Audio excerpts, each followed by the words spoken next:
So I'm just going to give everyone a couple of seconds for everyone to kind of filter in, and excited to have you all join us today. So I'll just give it a couple of minutes, wait for everyone to filter in, and then I will introduce Shane and we'll kick off the session.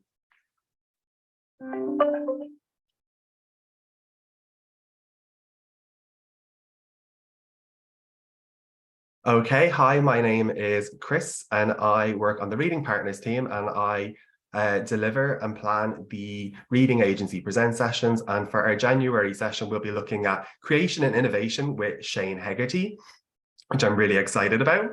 So Shane is a children's author. He has a Dartmouth series with 4 books, and he also has Boot, which was the UNESCO City of Literature for Dublin citywide read, which is really exciting.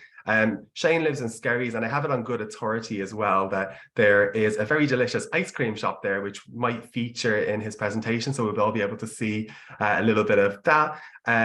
And his new book, The Shop of Impossible Ice Creams, he'll be discussing that with us today. Unfortunately, we don't have any ice creams to hand out because this is a digital event, but I'm really excited because I've sent some activities to all of the lovely librarians and teachers, and you will have some hints and tips on how to make your own ice creams at home with your parents and guardians. So without further ado, I'm going to hand over to Shane. Take it away.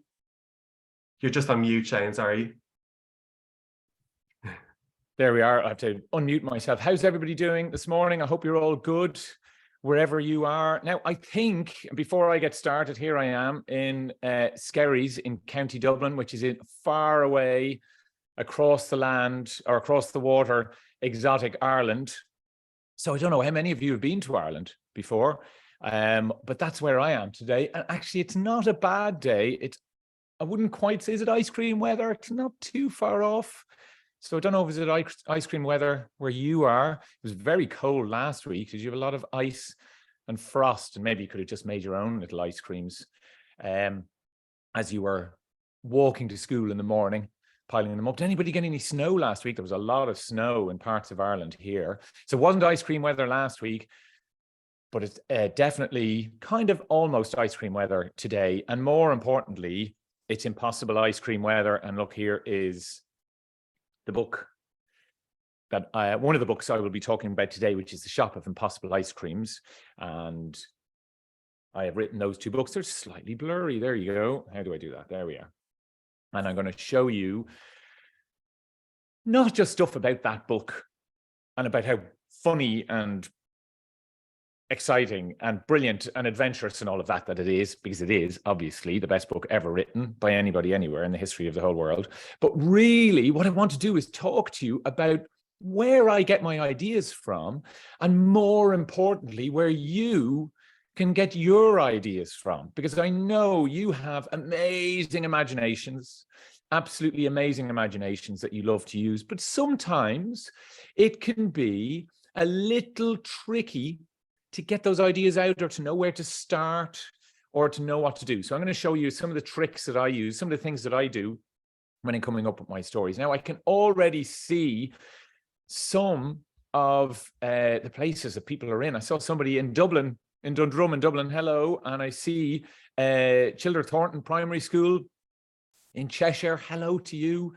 And where else? Dunstable, good morning from Ardley Hill Academy in Dunstable. Well, good morning to you. And I hope you're all doing well there.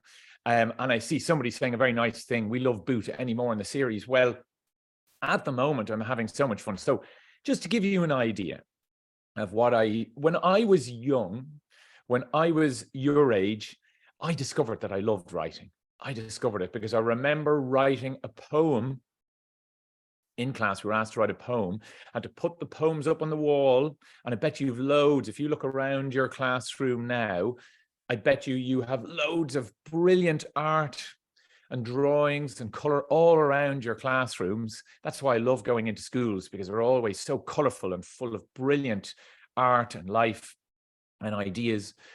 And we had to write a poem, and I wrote a very serious, very sad poem, very tragic, about a fluffy bunny rabbit looking for a rainbow.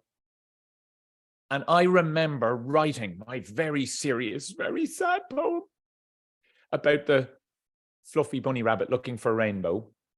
And I put it up on the wall with all the other poems. And I remember looking at it and going, do you know what? This is the greatest poem ever written by anybody anywhere in the history of the world. Now, I'm going to let you all into a little secret. Can you keep a secret? See if anybody's listening. It was a rubbish poem, but it didn't matter because that was the moment I discovered I love writing. I love writing stories. I love writing poems. And all I wanted to do was write and write and write and write. And I kept writing all the way through school and lots of different stories and ideas and poems and things like that. But then as I got a bit older, I stopped writing. And I thought to myself, I don't know how to write stories. I don't really have a great imagination. I don't know how to do it. So I'm going to show you now how I came up with my ideas when I did start writing stories. But before I do that, let me know, do you love writing stories? So in your rooms now, in your classrooms, hands up if you really like writing stories. So I like writing stories. And hands up if you like drawing pictures or using illustrations in your stories. I'm rubbish at drawing, but I'm going to show you some amazing drawings now in a second. So lots of people there really like their drawing. Hands up who puts the two things together. Do you put the two things together when you're writing your stories? Sometimes you can write stories and add those pictures in. So I bet lots of you love books that have lots of pictures in them. And I know loads of people are reading Bunny versus Monkey at the moment. That's really popular in our house. And then there are other great books that have really great drawings in them. So, but hands up, if you find it a little difficult sometimes to come up with an idea for a story, who finds it a little tricky sometimes to write stories? I'm going to put my hand up there because I find it a little difficult sometimes. Now I can see America class like writing and love using pictures with them. We like pictures in Diary of a Wimpy Kid and the Dork Diaries, of course. And do you know what I love about Diary of a Wimpy Kid is and the Dork Diaries, they're not very complicated drawings, are they? They're actually quite simple, but you really get the idea and the characters across really quickly. So I'm going to show you a few things now. So if you find it a little tricky to write stories or come up with ideas, that's fine. That's totally normal. And that is something that all writers, even people like me who do writing as a job, find it difficult. So I'm going to show you, let's see if I can share the screen here. And there we go. So let's see if I can show this to you. I hope you can see all of this. Sorry, you're seeing my very messy screen. There we go. So hopefully you can all see that on the screen. And look, these are the books that I'm writing at the moment, The Shop of Impossible Ice Creams. And these are the story of a boy whose mother opens an ice cream shop that sells really strange ice cream flavors. And the boy called Limpet, who doesn't really like being called Limpet, his real name is Liam, but he's called Limpet by everybody who knows him. He doesn't think this is a very good idea, selling very strange ice cream flavors. He would like normal, everyday ice cream flavors. And he finds a very strange way, a very magical way of making ice cream that he thinks will help the ice cream shop. So it's a book that has silliness and imagination and strange ingredients and strange ideas and a bit of magic. And I'm going to show you all of those now. But before I do that, I'm going to ask you a question, which is, where do you find your story ideas? So I'm going to give you a minute now, and I'll read some of them out because I see Unity Community Primary Year 5. They're in Manchester, one of my favorite places in the world. I love Manchester. I'm going to be in Manchester in a few weeks' time. We in Manchester love writing stories and drawing pictures. That's brilliant. So where do you find your ideas from? So if you want to take a moment there, and whoever's typing into the chat box, you can feel free to take a moment and ask. So Canada class have said in other books, which is really good. I get inspired by lots of other books. a big reader of somebody you might have known, might have heard about, Roald Dahl. Did you read Roald Dahl? Have you read Roald Dahl? And I used to read those books, and I used to love them and always try and write stories like those. But I also liked comic books, and I loved writing comic books, and even though I wasn't very good at drawing, and I did a comic book called The Revengers, which you'll never guess what that was based on, what group of superheroes. So yes, I saw somebody a minute ago, Gina, saying that she gets stuff for real life. That's a really good one. Keep that one up there for a second, or keep thinking about that. Owl Class had some ideas there. Let's see. I'm trying to... so Wandle Class, you find their story ideas from movies, places we go, our own imagination in different seasons. That is fantastic. There are some brilliant ideas there, and lots of things. Places you go. Well, again, keep all that in mind, because I'm about to show you a couple of things now that will go with that. We have Dylan in Rebecca Adamson's class gets ideas from scary movies. My daughter, I've got 4 children, and my youngest, one of them is twins. Hands up if you're a twin. Any twins there? We have twins. Now, we're still trying to figure out the most important thing when you have twins that you have to figure out is which one is the evil twin. Now, we're not sure which is our evil twin, but one of them did try to take over the world last week using sharks with laser beams on their heads. So it could be her.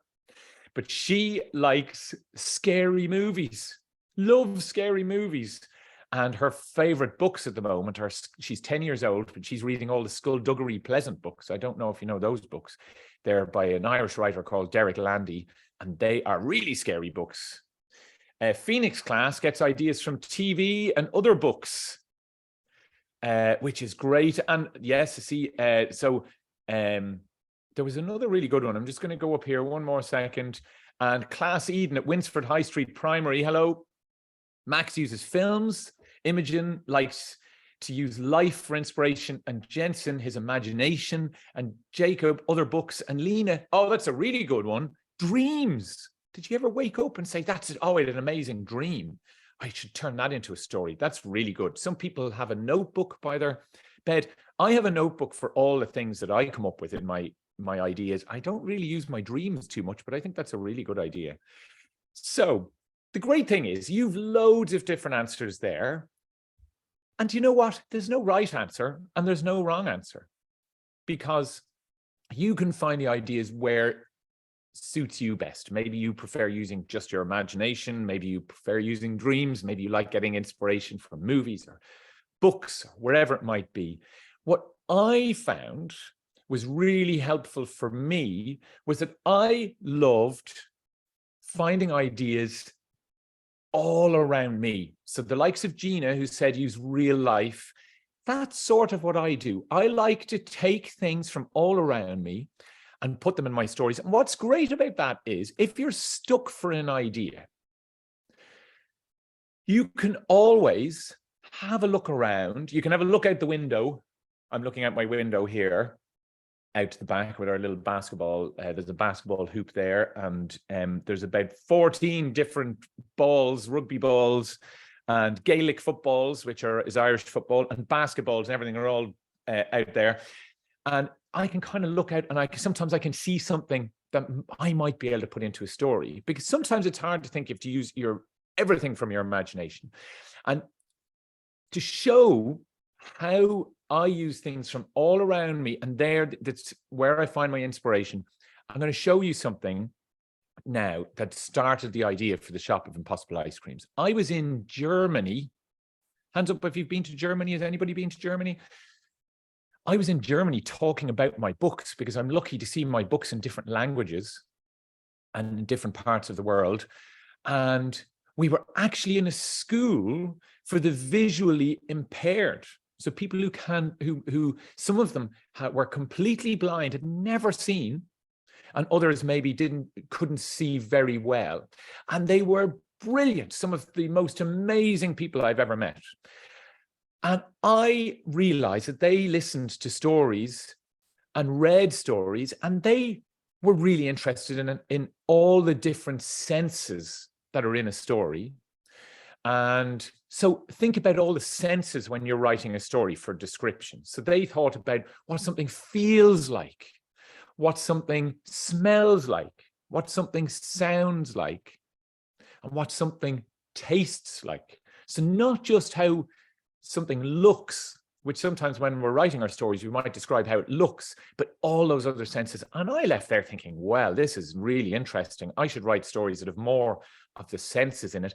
And as we were leaving, the people who were looking after me said, we're going to bring you for something really nice to eat for your dinner. And this is what they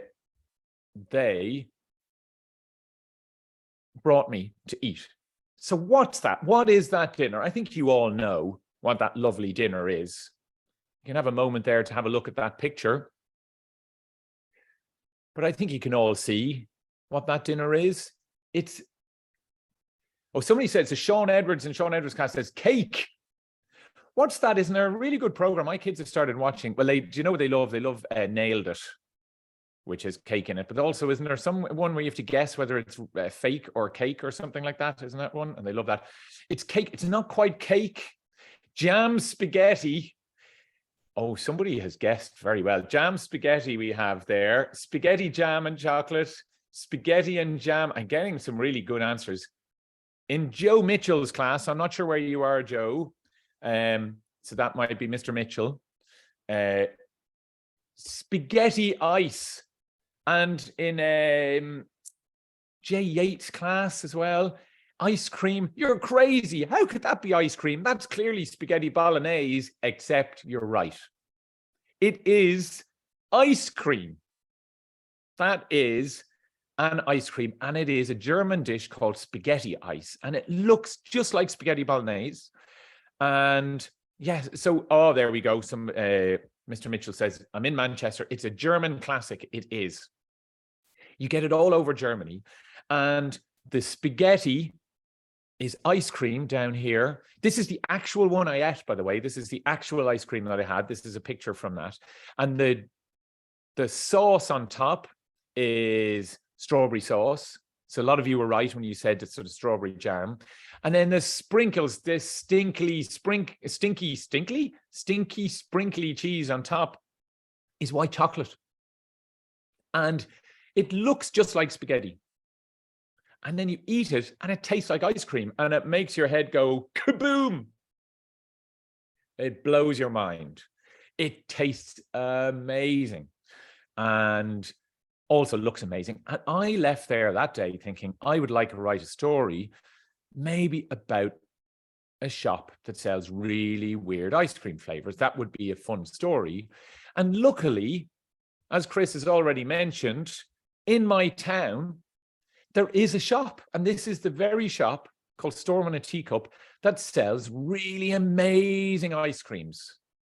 And it's just a little hut. So maybe do you have a little shop somewhere near you that maybe either sells really strange ice creams or unusual ice creams, or maybe it does something else. Maybe it sells something else. We all have.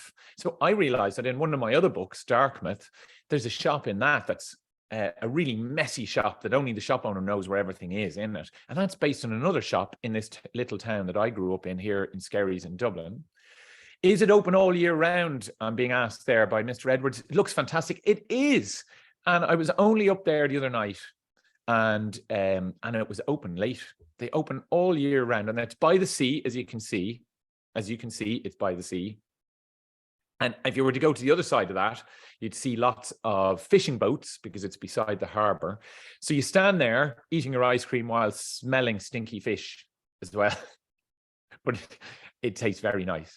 So there we go. We've two things already that I took from real life and they inspired my stories. The spaghetti ice cream. And don't worry, we're going to talk a lot more about ice cream soon. And I'd love to know what kind of strange ice creams you've had.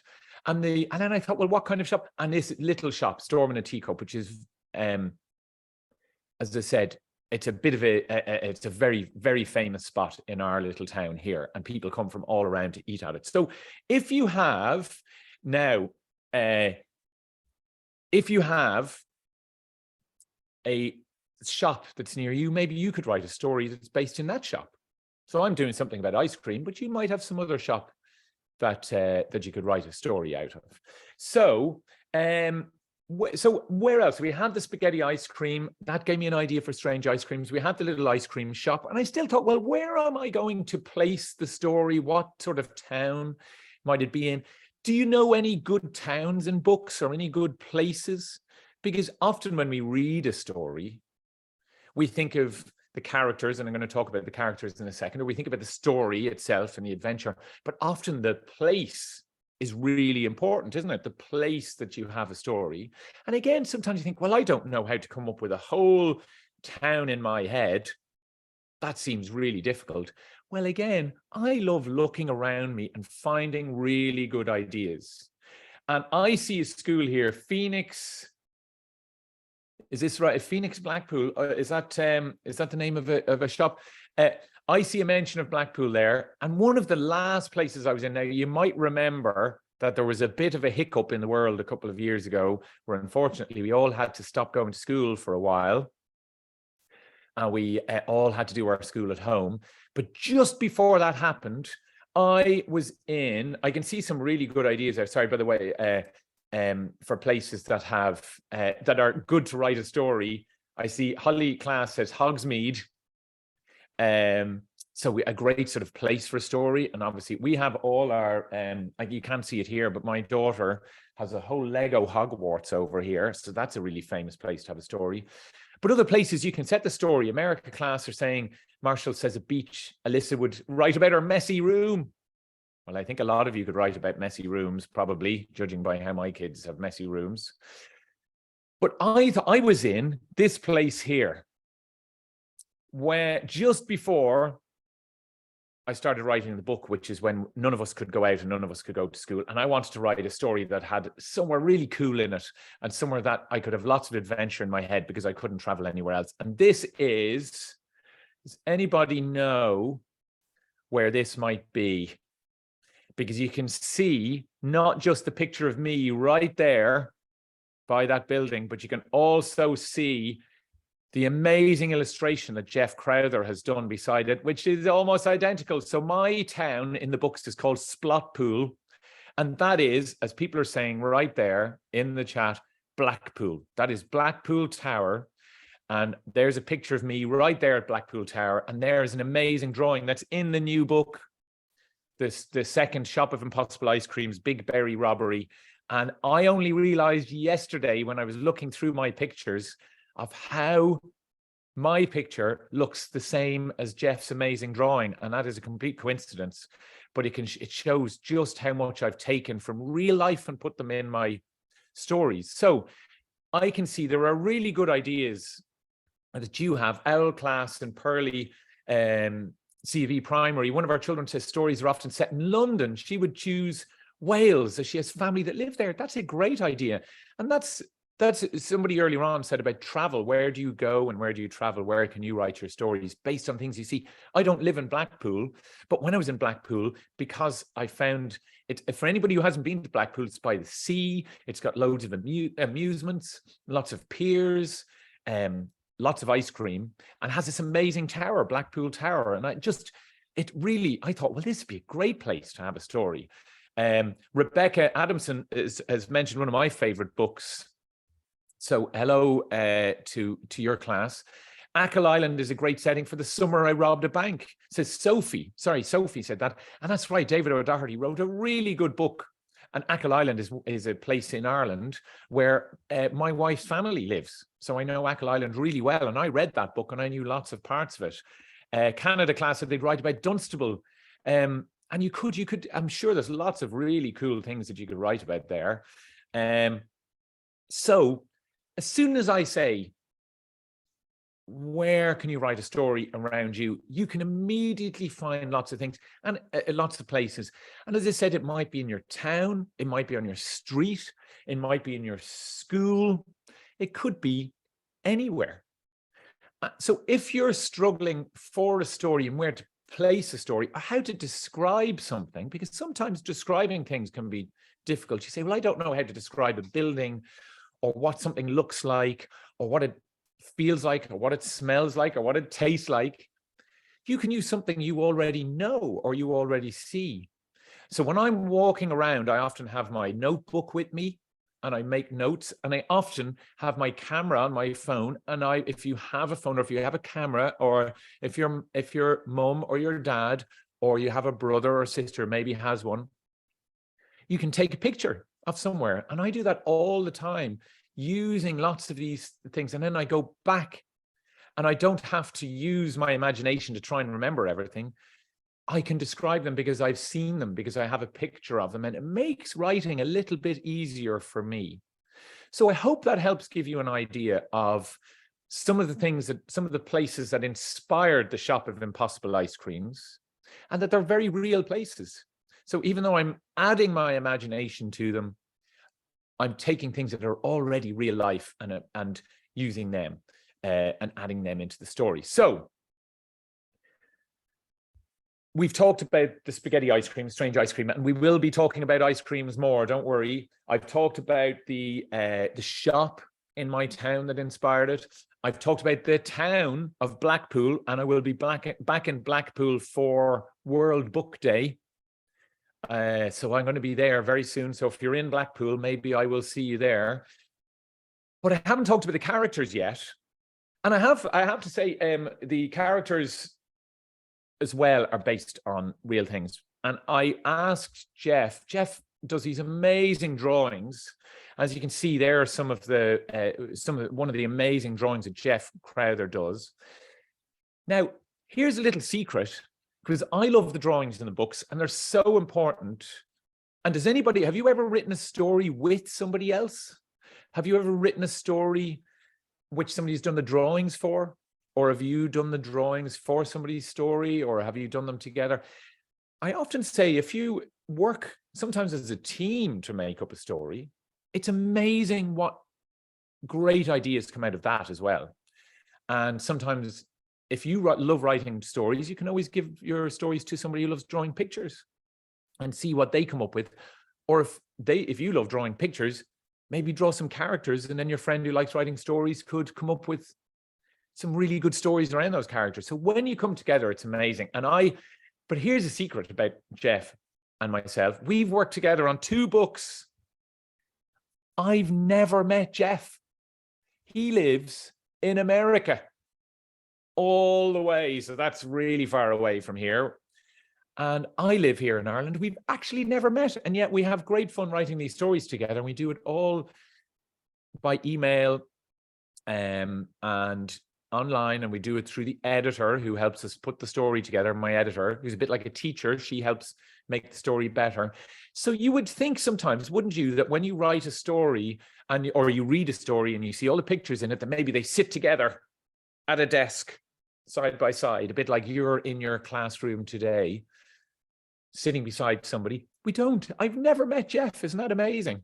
And yet he does amazing drawings, and I love them. And one of my favorite things is seeing the drawings that Jeff has done. So I asked Jeff, I said, Jeff, I want to show all the brilliant pupils that we're talking to this morning, all these great readers. I want to show them some pictures of some of the brilliant characters. And Jeff said, no problem, I'll send you some great pictures. And he sent me loads of pictures of Curtis the chicken.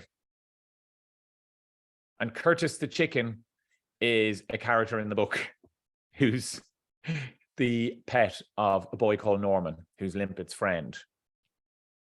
And I said, that's brilliant. And they are great pictures of Curtis the chicken. Do you have any more pictures that you can send of other characters? He went, yeah, no problem, and sent me more pictures of Curtis the chicken. I think Curtis the chicken is definitely Jeff's favorite character to write, because Curtis is a bit crazy. What is around Curtis's neck, I'm being asked? That is a lead, actually. So they bring Curtis for a walk at the end of a lead, because Curtis will go off, and Curtis has caused a lot of trouble. And that picture we saw a minute ago of a bit of chaos around this ice cream van, where is it? You can see Curtis in the middle of it there, causing trouble. So Curtis is on a lead. So anyway, I said, well, they're all brilliant, but can you send me a few more? So here is a great picture of lots of the different characters. And Limpet, who's down in the bottom there, Limpet is kind of based on me when I was young. And I'm going to read a little bit now. Don't worry, I'm going to read in a minute, just a couple of short bits from the book, and you learn a little bit about Limpet. And one of the things about Limpet is Limpet wants an ordinary, boring life and doesn't want an exciting life. But because Limpet's mother is opening this strange ice cream shop with strange flavors, Limpet just wants vanilla ice cream and wants everything to be normal. So vanilla, Limpet is sort of based on me, because that's what I was like when I was younger. Who is the Elvis lookalike character? That is Mr. Fluffy, the evil ice cream shop owner in the town of Splotpool called Mr. Fluffy. And he wants to crush their ice cream shop.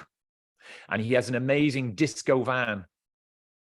And it has lights and disco music and all these things, but he is really grumpy and he doesn't like children, but he still makes the most amazing ice cream ever. And he is based a bit on, he's actually based not just on Elvis, but there was, when I was growing up, a stuntman, a famous stuntman called Evel Knievel. He used to jump over buses on his motorbike and he wore a suit like that. So Mr. Fluffy is sort of based on, he dresses like him. So I wanted somebody who looked really amazing and cool and funky, but actually was really mean and evil. And that's Mr. Fluffy. He wants to crush their ice cream shop. And there's Norman with Curtis the chicken. You can see Norman down with the blonde hair. And then Amelia, who is based on my cousin Salome. And because she reads my books, she's one of the people who reads my books before, Salome reads my books before they go into the shops. And I wanted, so I have a character based on Salome, and that's Amelia there. And she is in the Super Troopers that are a bit like the Scouts. Is anybody in the Scouts? Like my girls are in the Scouts, I have 3 daughters in the Scouts. But she's got all the badges for everything. And I kind of had fun. I made them nettle badges. So she can do every skill imaginable, but she's so many badges, she walks around and she sounds like a big bag of tin cans walking around. So where are we? Yes, so Limpet, as I said, is sort of based on me when I was growing up, and there's a few things I've added in there. There's Limpet sneezing out a tooth, or worrying about sneezing out a tooth, which is something I used to do. I worried that something might happen with my teeth, because I at one stage, hands up anybody there who has wobbly teeth right now. And hands up anybody who's ever had a really weird thing happen to their teeth, or fall out at the wrong time, or you've sneezed them out, or they've come out your nose, or they've a pigeon took your tooth away, or something like that. Maybe a pigeon didn't take your tooth away. That mightn't have happened. But I bet you all have fun stories about where your teeth fell out. So that's Limpet, and Limpet is worried about teeth being sneezed out. But the thing that Limpet worries about most, and here we get to the exciting bits of the ice cream, and I'm going to ask you in a minute for some really good ice cream ideas. Limpet is worried about the kind of ice creams that they're making. And in this little bit, I'm going to read a very, very short bit to give you an idea of the kind of things that they're making in the ice cream shop. Limpet's dad, this is in the Big Berry Robbery, which is the new Shop of Impossible Ice Creams book. Limpet's dad has come to stay because Limpet's mum is away. And Limpet's dad is staying for a few days to help out at the shop. But he tries to make ice cream that's really interesting and different. And Limpet isn't sure this is going to work. And you can get an idea of the ingredients right there in that brilliant picture that Jeff has drawn.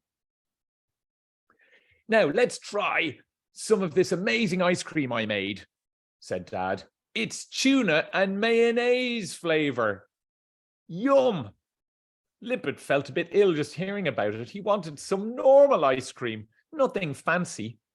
But he saw how much Dad wanted him to be happy, so he took the spoon and dipped it in. He lifted the spoon and examined the brown ice cream. It looked more like sludge, and there was something sticking out of it. Is that a fish bone, Dad? Asked Limpet. Yes, said Dad. Isn't it supposed to have fish bones in it? I thought it would be better if it was extra crunchy. Well, said Limpet. Don't worry about that, said Dad. We can pick the bones out later. The ice cream also smelled like fish, like really fishy fish, the sort of fish other fish would stay away from because they would be too fishy to hang around with. Limpet put the spoon in his mouth. The taste was so horrible he almost spat it out. His face screwed up. His eyes crossed. His shoulders shuddered.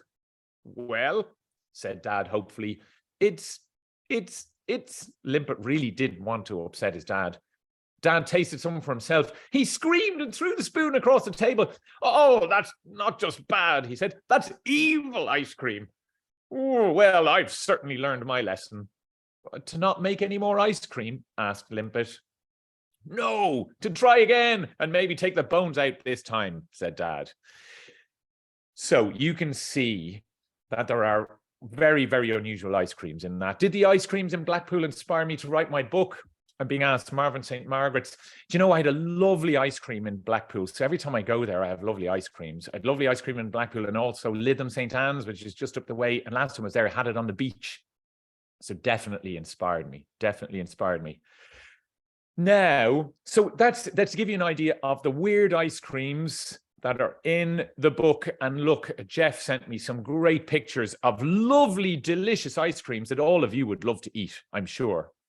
And these are some of the weird ideas that they're trying to put into the Shop of Impossible ice creams. And they are based on, my daughters had cactus ice cream over the summer. Has anybody ever had cactus ice cream?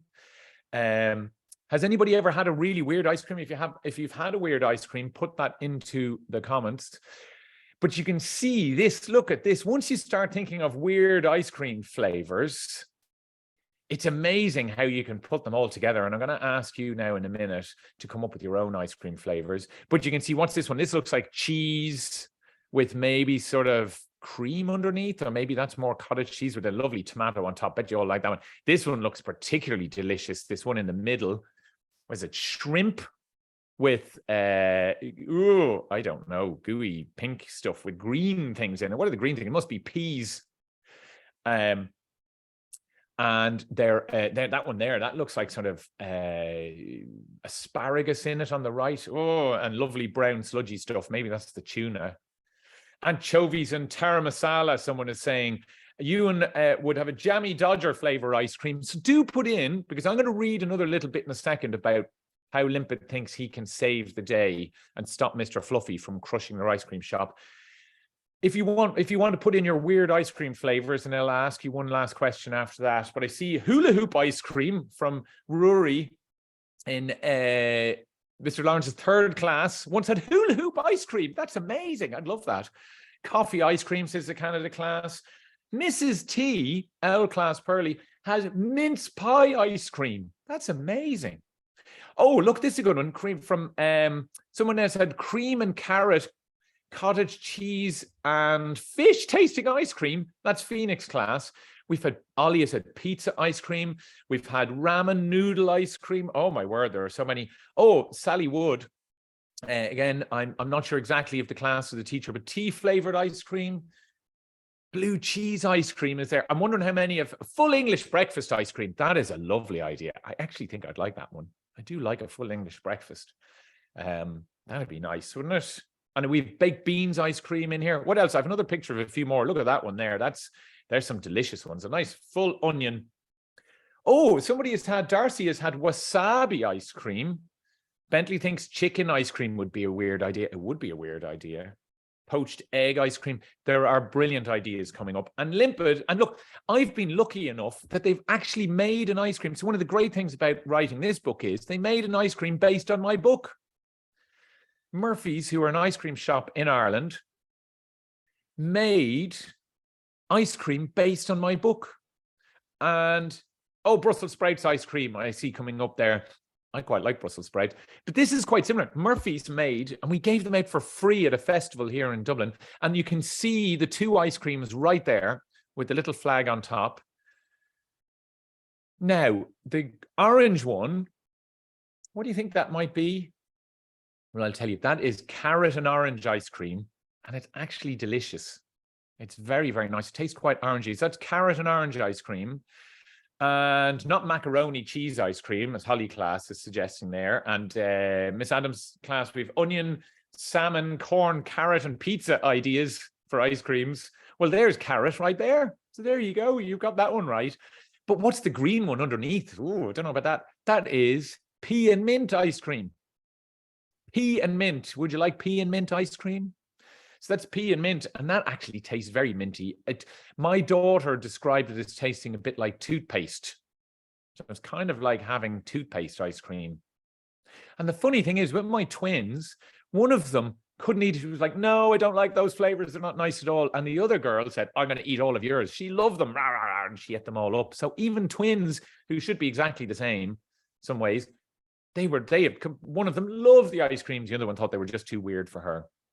So I've had really weird ice cream flavors made for me and my books, and they're amazing. So it's amazing that's the thing that you have to discover in the book is, are the ice creams nice or not? And you'll find out. But Limpet worries that they're not. And he doesn't know how they're going to stop Mr. Fluffy crushing the ice cream shop. But luckily, and this is where the last bit, so I thought to myself, in an ice cream, you have the sprinkles on top, don't you? The last bit of the ingredients of an ice cream, like the sprinkles, the magic sprinkles on top. And I thought, well, what would the sprinkles in my story be? And they would be magic. Maybe some magic that if you there is a place in Splotpool, a roundabout on a busy road where there is a thing called a fairy fort. And a fairy fort is something where, as I said, fairies have it, but really magical fruit and vegetables grow there. And Limpet goes there and sees all these magic fruit and vegetables and thinks, maybe I can use these to make magic ice cream that will stop Mr. Fluffy crushing my mum's shop. So I'm going to read a very small and short bit before we finish up. And I want you to think, if you have an idea, as I'm reading this, of what kind of, if you were to make an ice cream, an odd ice cream, what magic might come out of it, and you'll get some ideas here, then you can feel free again to put that into the chat box. And I'm going to read this little bit, and then we'll get a chance to answer some questions. We'll have lots of time to answer a few of the questions which I can see are popping up here. So Limpet goes to this garden, which Norman and Curtis the chicken bring him to, and they meet a woman called Mrs. Cricket, who looks after the garden and is a slightly unusual person. And she shows them around the garden and all the weird things that are happening there. Are those bananas? Asked Limpet, looking at the bendy fruit on one exotic tree. Sort of, said Mrs. Cricket, pulling one from the tree and peeling it. They talk a lot more than normal bananas. And as you know, normal bananas won't shut up at the best of times. I call them blah blah nanas, which I'm sure you'll agree is hilarious. She bit into the banana. The banana didn't say anything. What do they taste like? Asked Limpet. Do you know what a raspberry tastes like? She asked. Yes, said Limpet. Well, they taste nothing like that, she said. Mrs. Cricket continued to show him around the garden. Those pears over there make you invisible. Invisible? Said Limpet. Well, you're invisible as long as no one looks at you, said Mrs. Cricket. And those blueberries make you scared of everything, or they make you scary. It's one or the other. I suppose you could call them boo-berries. Get it? She waited for Limpet to laugh, so Limpet laughed to make her happy, but it sounded like a snort, and he was sorry he did it. Also, she said, never eat those peanuts over there unless you want to go to the toilet, and I mean go to the toilet a lot. Is this really a fairy fort? Asked Limpet. It is, said Mrs. Cricket. The fairies built it a long time ago, way before Splotpool was here. A fairy fort is a special place. If anyone destroys one, they are cursed to a terrible life forever. Forever? Asked Limpet, worried about stepping on something and breaking a bit of the fairy fort. Forever, said Mrs. Cricket sternly. Then she relaxed again. Or maybe a week. The fairies don't like to tell you what they'll do. They'll just do it. Limpet thought he saw a fairy in the grass, moving carefully around the stones. But it was just a woodlouse. Can we see the fairies? He asked. Oh, no, you won't see them, laughed Mrs. Cricket. Is that because fairies are invisible? Asked Limpet. No, don't be silly, said Mrs. Cricket. Invisible fairies? That would be crazy. Limpet felt a bit silly for asking. No, it's Sunday, said Mrs. Cricket. The fairies have gone to play bingo. Fairies play bingo on Sundays? Asked Limpet. Of course not, Mrs. Cricket laughed again. They usually have their ninja class on Sundays, but it was cancelled this week. So there you go. You can see, and that's from the first book, The Shop of Impossible Ice Creams, that when you think of the magic that might come from various fruits, and when you look at them and you say, well, what if I ate that? What might happen? What if I put two flavors together? What strange things might happen? And have a moment there. We're going to get into the questions now in 1 minute. What magic? If you ate some ice cream with a strange flavor, tell me what magic might come out of it. What magic do you think? And when you're writing those stories, always think, well, what kind of magic might happen anyway, if you're like writing magic stories?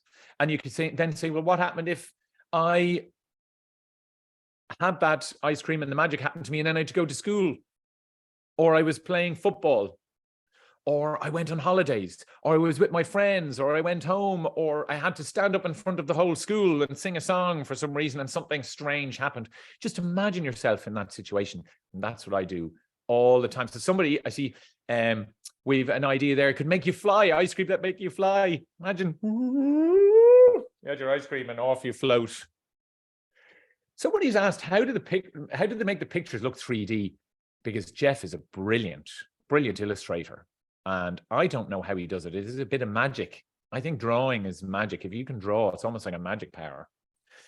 We have an idea here, Miss Adamson's ice cream that never ends. An ice cream, oh, here we go. Ice cream that makes you poop rainbows. You see, the thing is, that would be the most popular ice cream that had ever been made.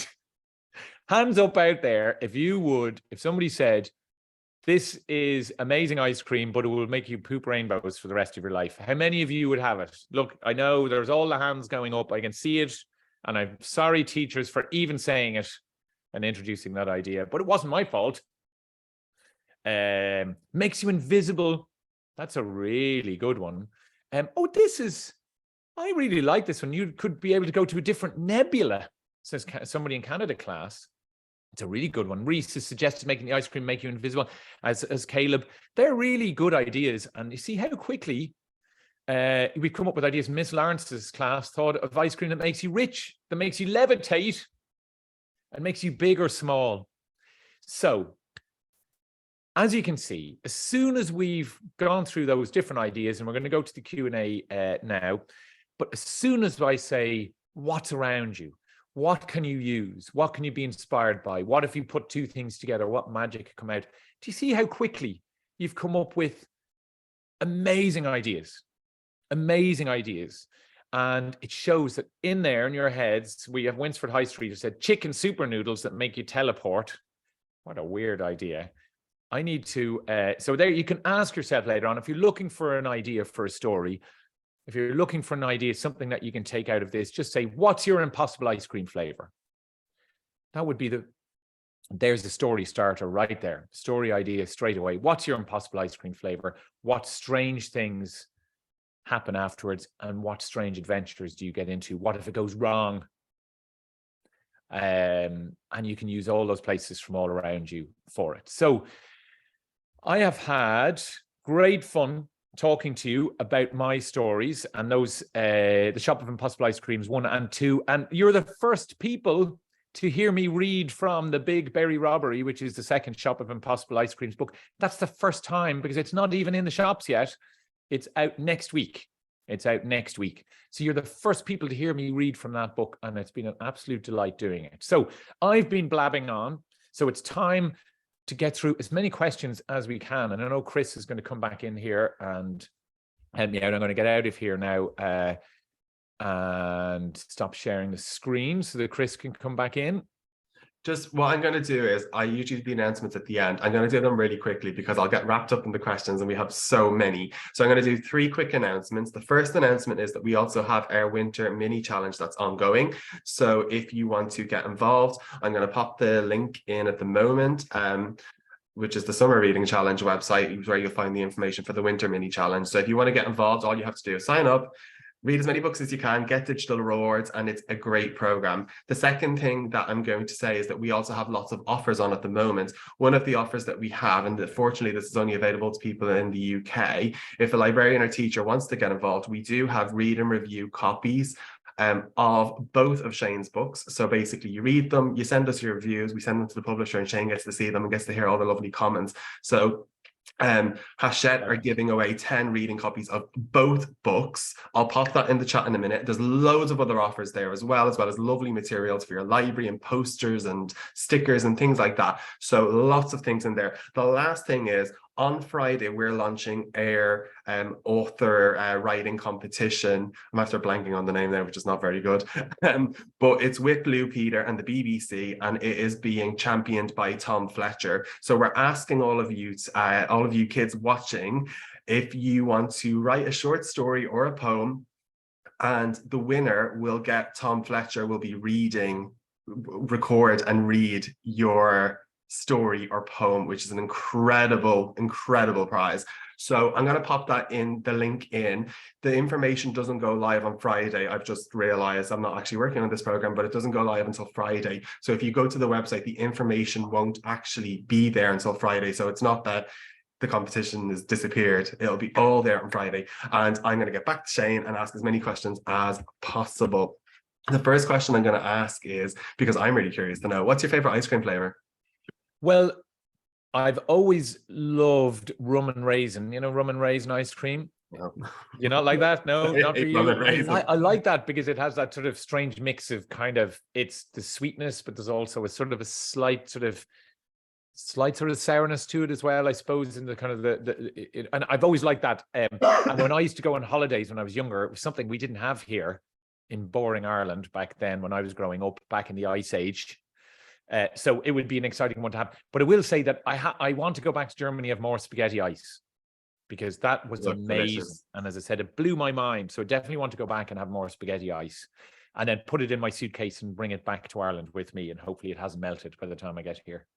I think I'm just vanilla, and then I melt a massive bar of chocolate over it, which is not really an ice cream. That's a good idea. I like that. I mean, it's calorific. It's so bad. I would not recommend. Do not do that at home, kids. Just buy a normal ice cream flavor. The next question I'm going to ask is, Marshall wants to know if you've got any tips, because he's really interested in becoming an author.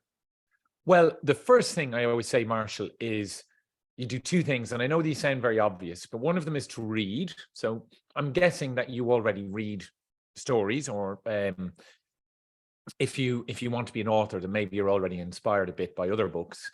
So reading is really good, and you learn lots by reading other books and seeing why do I like that book?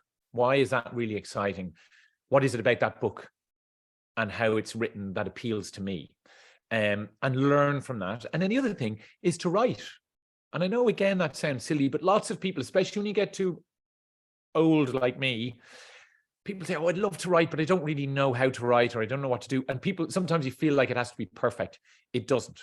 So practice your writing and have loads of fun reading. And then someday what will happen is you might write a story that you think you could, that somebody else might want to read. And sometimes you might enter a competition, or you might give it to somebody who works in the books business, and that's what I would do. I gave it to somebody who worked with the publishers. So every time you get a book, you'll see the publishers on the side here. You'll see their details, and that's where they're the people then who make the books. They say, we really like that story, we'd like to turn it into a book. But the first thing is just to have fun reading and writing and taking it from there. Amazing. Thank you so much. So Alex and Ollie ask, how do you think of character names, and do you have a favorite character? Oh, that's such a good one, because it's really hard. So when I was writing Boot, I wrote Boot, which is a book about a robot that wakes up in a grinder about to be mashed into a million pieces, a toy robot, and sets off to find its owner. Boot was just a name that popped into my head as the first word that Boot said. And there's a bit of a secret about why Boot says that and why Boot is its name that's in the book. So and Limpet is a nickname as well. And so in a strange way, I kind of like nicknames, and I like using kind of unusual names. And Limpet as well, there's a reason why Limpet is called Limpet, and he doesn't want anybody to know. But it does get revealed in the first book. Other than that, so I'd like kind of slightly unusual names. But then I do use names, as said, Amelia. Somebody talked about using things from TV. Amelia is a name I picked in part because I really like Doctor Who. Does anybody watch Doctor Who? And I liked Amelia Pond as a character in Doctor Who. And I have a character called Beth in the Boot books, and that's my niece down in New Zealand. So I suppose sometimes names just pop into your head, and they might be people you know or ideas you have, or I said they might be unusual names, but sometimes a name just feels right for a character as well. That's another one. I know it sounds strange, but when that seems like a Norman, or it seems like an Amelia. It just feels right when you write it down. I don't know if that helps, but definitely you can use people you know or characters from other things that you like. And that's what I do a lot of the time. I'm just going to say as well, we're getting lots of questions in the chat and they're moving so quickly I can't read them. I'm reading from the Q&A box, so you need to pop your questions into the Q&A box just so that I can see them. We did have a question from, I might be pronouncing this wrong, but Majek, who wanted to know where Limpet's name came from, but I'm not going to ask you that because I think you need to read the book. You definitely have to read the book, but I had great fun because it's the worst question in the world. Limpet doesn't want people to know because it's really embarrassing. So, but if you read it, you'll find out.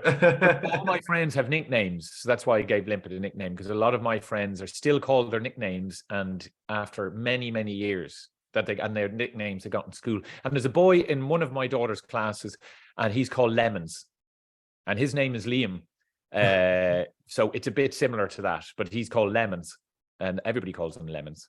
This is a random question, but now I'm curious because when I go back home to see my family, I'm not too far from Skerries. What ice creams do they sell in Storm in a Teacup? One of the ones, and I didn't mention it, but one of the really cool ones they sell is called a Mint Legend. And the Mint Legend is based on my first books, Dark Myth. So in my very first books, Dark Myth, which is about a boy and a girl who have to fight monsters of myth that invade this town of Dark Myth, there's a mention of an ice cream shop in the very first line of the very first book, and they made an ice cream based on it called a Mint Legend, and it has mint ice cream, and it's got melted chocolate sauce on top, and then it has crunchy Aero bits and lovely whipped cream all around it, and it's fantastic. So they sell that, and they sell lots of things. They're the kind of ice creams that if you eat one, you don't have to eat anything else for a week because you're so full.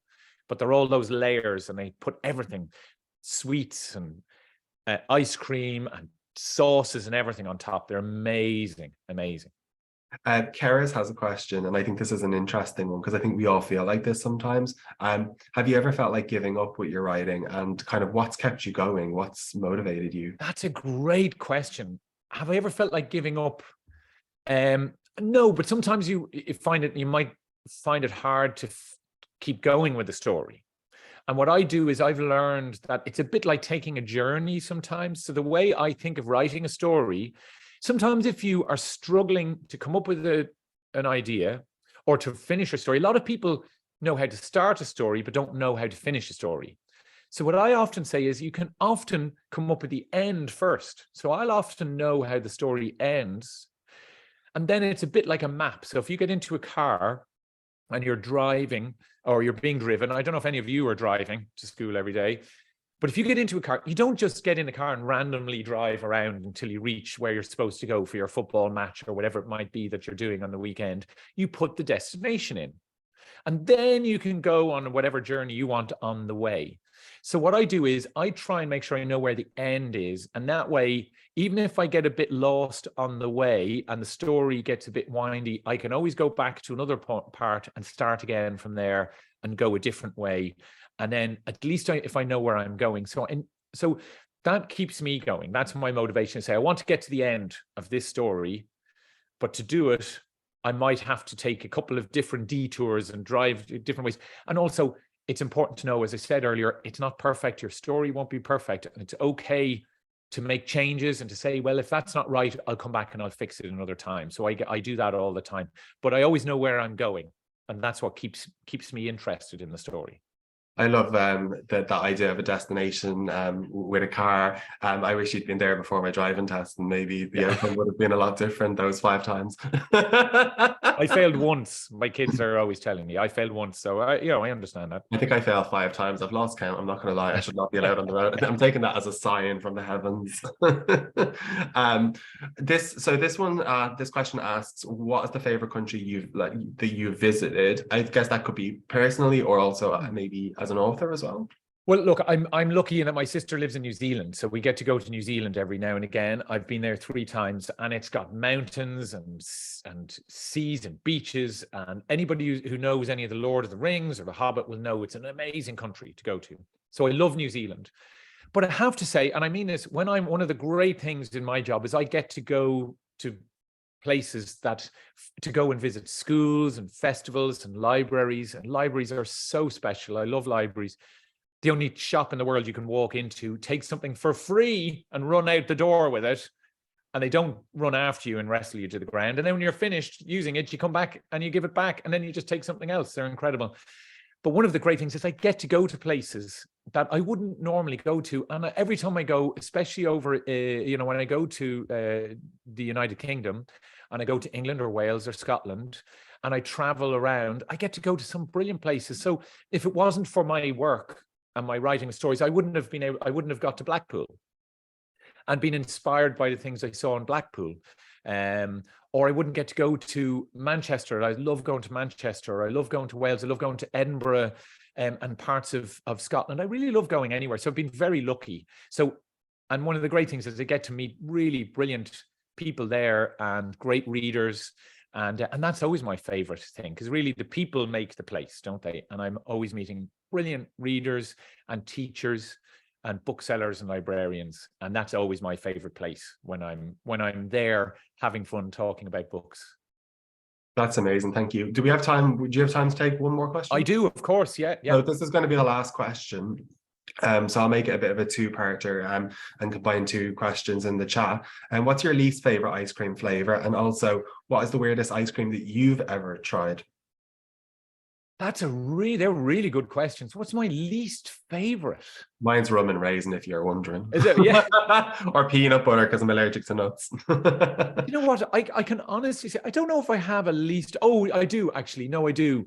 I don't like the bubblegum flavor ice cream. Yeah, that's a bit sweet. My daughters love bubblegum flavor, and it's too sweet for me. Wonder if it's the color, is it? Like that? Yeah, I love the color. Yeah.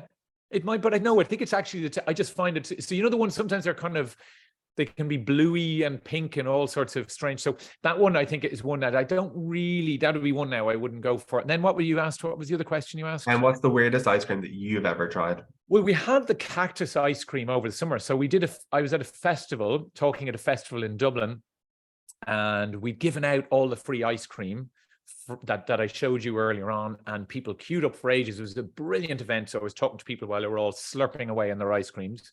And after that, as if we needed more ice cream, my twins who were with me on the day, they got cactus ice cream.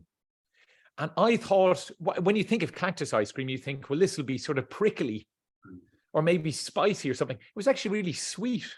It was really interesting. So that was definitely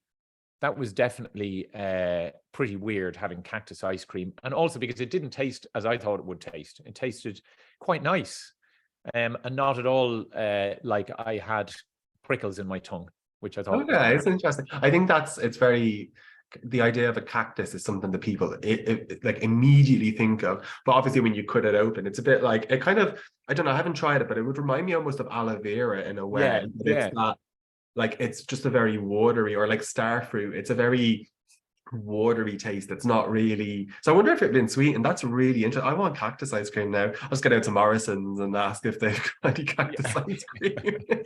You're right, but it goes to show, isn't it, that you can do amazing things. I think that's the thing that Limpet learns in the story, that just because something sounds a certain way, it might not always be what you think. And it's always worth trying things and having a bit of an adventure.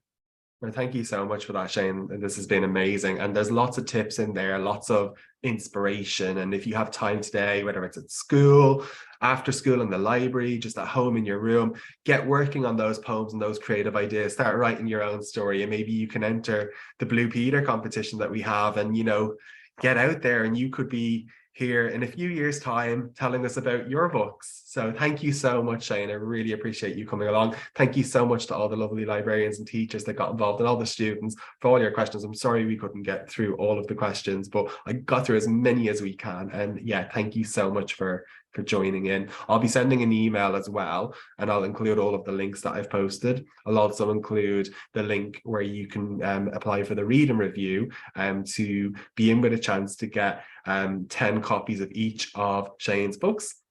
And you can also be in a chance to get those and review them, and also the activities as well that I've shared previously, but I will share those again so that you can get inspired in your classrooms and at home to write your own stories. Is there anything you wanted to say before we go, Shane? I just want to say thanks to everybody. You've been absolutely brilliant. Some great ideas. I would have loved to have got to more questions on that, but actually there were just so many ideas coming in and I wanted to make sure to share them. So go off now, have fun. Use your great imagination. Just enjoy yourself, whatever way you like. Writing stories, acting them out, drawing, whatever it is, whatever way you want to tell your stories, you go and do it and have fun. That's the important thing. Thank you so much, Shane, and thank you for, again, to everyone that's joined in. You coming along, getting involved in these events makes them possible, and we love the work that we do. So thank you so much, everybody. Have a great day. Stay warm. Thank you. Thanks. Bye.